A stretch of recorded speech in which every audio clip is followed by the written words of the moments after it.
Hello అండి.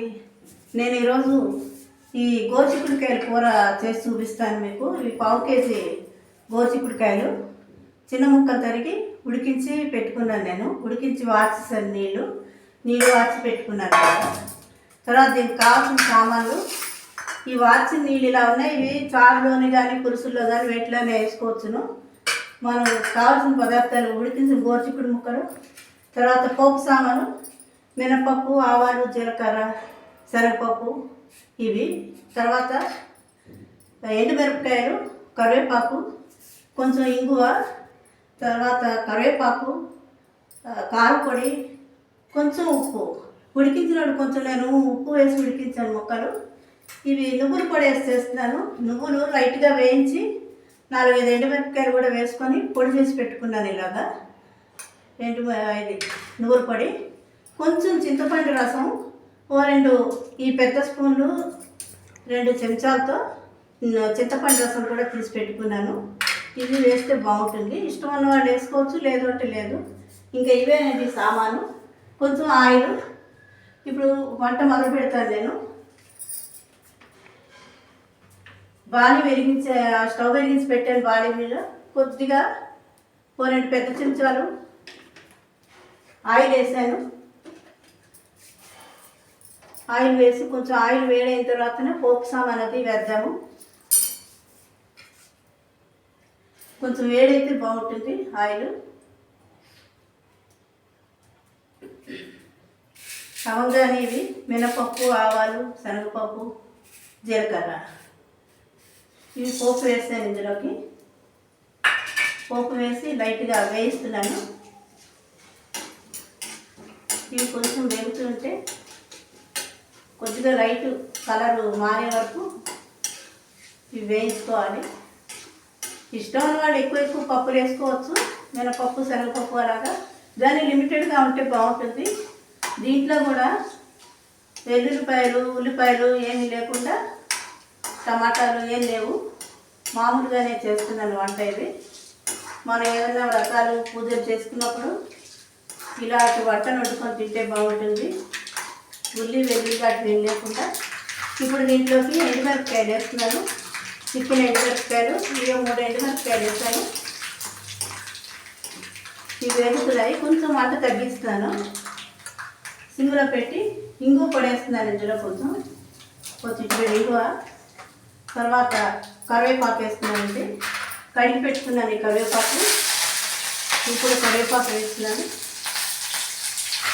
ఇవి వేసిన తర్వాత ఒకసారి కలిపి ఈ ఉడికించి పెట్టుకున్న చిక్కుడుకాయ ముక్కలు ఇందులో వేసేస్తున్నాను. వేసి కొద్దిగా ఇలాగ కలపాలి. ఈ కుక్కర్లో ఒక 3 విజిల్స్ వచ్చే వరకు ఉడికించానండి. ఉడికించి వార్చేది ఇలాగా. మనకు కావాల్సిన వాళ్ళు చిన్న ముక్కలైనా తక్కువచ్చు, లేకపోతే కొంచెం పెద్ద మాత్రం ముక్కలు కూడా తక్కువచ్చు. ఇష్టమైన వాళ్ళు నేను సాధారణంగా ఎక్కువ ముక్కలే చేసుకుంటాను. ఈ తరిగినవి ఈ లైట్గా ఇలా వేసి కొంచెం వేసుకుంటూ దీంట్లో ఇప్పుడు ఇంతకుముందు ఉడికించినప్పుడు కొంచెం ఉప్పు వేసాను, అందుకని లైట్గా ఉప్పు వేస్తున్నాను. కావాలంటే చూసి వేసుకోవచ్చు. కొద్దిగా వేసాను ఉప్పు. పసుపు కూడా ఉడికించినప్పుడు వేసానండి. అందుకని మన ఇష్టమైతే మళ్ళీ కొంచెం పసుపు వేసుకోవచ్చు. మరీ ఎక్కువ పసుపు వాడేస్తూ ఉండకూడదు కూడా, తగ్గ మోతాదులో వాడితే మంచిది. వస్తుంది కూడా ఉడికించినప్పుడు వేసాను. కావాల్సిన వాడు మళ్ళీ కలర్గా కావాలంటే కొంచెం పసుపు వేసుకోవచ్చు. ఇప్పుడు ఇది ఉడికిన తర్వాత ఇదిగో ఈ కొంచెం కారపొడి కూడా వేస్తున్నాను, కొద్దిగా కారపొడి. ఎందుకంటే ఈ నువ్వుల పొడిలో కూడా కొంచెం ఎండుమిరపకాయలు వేసి పొడి చేస్తానండి. లైట్గా వేయించి పొడి చేస్తాను.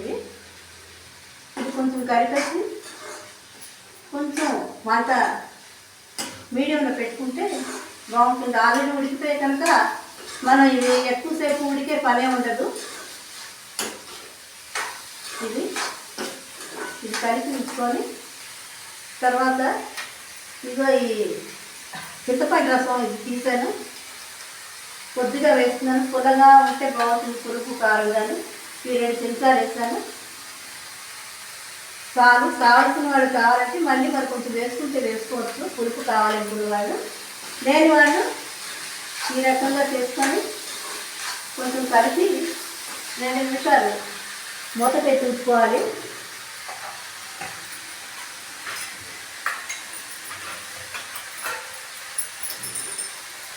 ఇలా మూత పెట్టి ఉంచుకుంటే కొంచెంసేపు 2 నిమిషాలు ఇలా మూత పెట్టి ఉంచుకుంటే ఆ రసం, చింతపండు రసం అంతా దానికి పడుతుంది, బాగుంటుంది.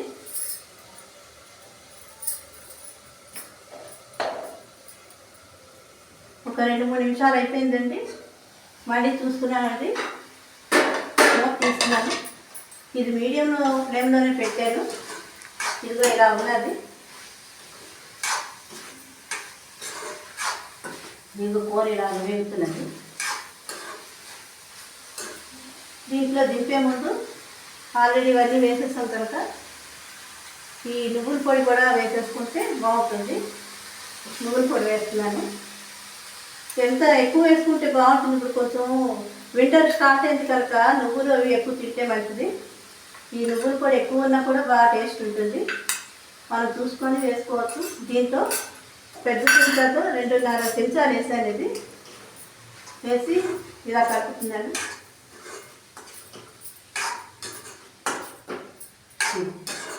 దీంట్లో పులుపు వేసిన కనుక కావాల్సిన వాళ్ళు కొంచెం చిన్న బెల్లం ముక్క కూడా వేసుకోవచ్చు. ఇష్టం ఉంటే కొంచెం పుల్లగా, తీగా, కారంగా ఉంటుంది. అక్కర్లేదు అనుకున్న వాళ్ళు అది స్కిప్ చేయొచ్చు. ఇది చిక్కుడుకాయ కూర ఇలాగే. తర్వాత దీన్ని ఒక 2 నిమిషాలు ఇలా మూత పెట్టుంటే ఇప్పుడు దీనిలోకి ఇంగు నూనె కాచి పెట్టుకుంటే బాగుంటుందండి. కొద్దిగా ఇంగు నూనె, మిరపకాయలు వేసి వేయిస్తాను. ఇష్టం ఉన్నవాళ్ళు ఇలాగా వేసుకు తినచ్చు. కొంచెం ఇంగు నూనె కాచుకొని కొద్దిగా ఇందులో కొంచెం ఇంగు వేసుకొని ఇది కలుపుకొని తింటే బాగుంటుంది. ఈ ఎండుమిరపకాయలు వీటిని కొంచెం ఇలాగా పాళంగా ఉన్నవి తీసుకోవాలి. కొద్దిగా ఇలాగ చిన్న గిల్లి పెడితే బాగుంటుంది. నూనె కాగాక కొంచెం ఇలాగ చివరిలో గిల్లితే నూనె అంతా ఈ మిరపకాయలు పడుతుంది. ఇష్టమైన వాళ్ళు అందులో కారం సాలదని అనుకున్న వాళ్ళు ఈ ఇంగు నూనె మిరపకాయల్లో వేసుకొని తినచ్చును. ఇవి ఇలా వేయించుకుంటాము.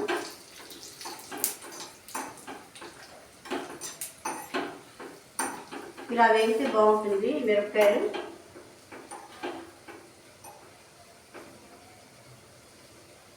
ఇలా వేపుకోవాలి.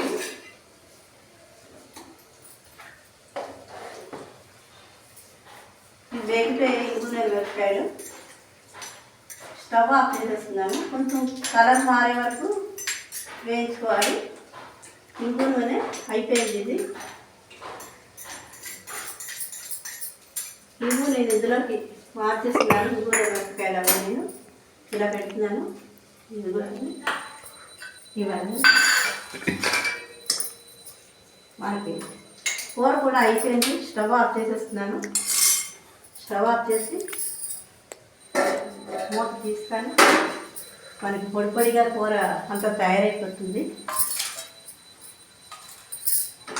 ఇదిగోటండి, ఇలా ఎక్కువ వాటర్ వేస్తే కొంచెం ఉడికించినప్పుడు వార్చేస్తే బాగుంటుంది. నీళ్ళు వార్చుకొని అవి మనం ఏ చారు, పులుసులు, సాంబార్లు అలాంటివి చేసుకొని చేసుకోవచ్చు. దీనికి ఇంకేం డెకరేషన్ అవసరం లేదు. ఇష్టమైన వాళ్ళు కొంచెం కొత్తిమీర అలాంటివి వేసుకోవచ్చు. లేకపోతే ఇలాగైనా మనం అన్నంలో కలుపుకొని తింటాం అన్నమాట. ఇది ఇంగు నూనె, మిరపకాయలు అన్నంలో వేసుకొని ఇలా తింటామండి. ఇదిగో ఇది కూర. దీనికి చూడండి, ఇది తొందరగా అయిపోతుంది. అన్నీ రెడీగా పెట్టుకున్నారంటే ఈ వంట అంతా కంప్లీట్ అయిపోతుంది. చూసుకోండి, అందరూ తినండి, ఆస్వాదించండి. ఇది చేశాను నేను. ఇది మా ఇంట్లో చిన్నప్పటి నుంచి చేసుకుంటున్న వంట లేదు. నమస్తే, థ్యాంక్ యూ అండి అందరికీ.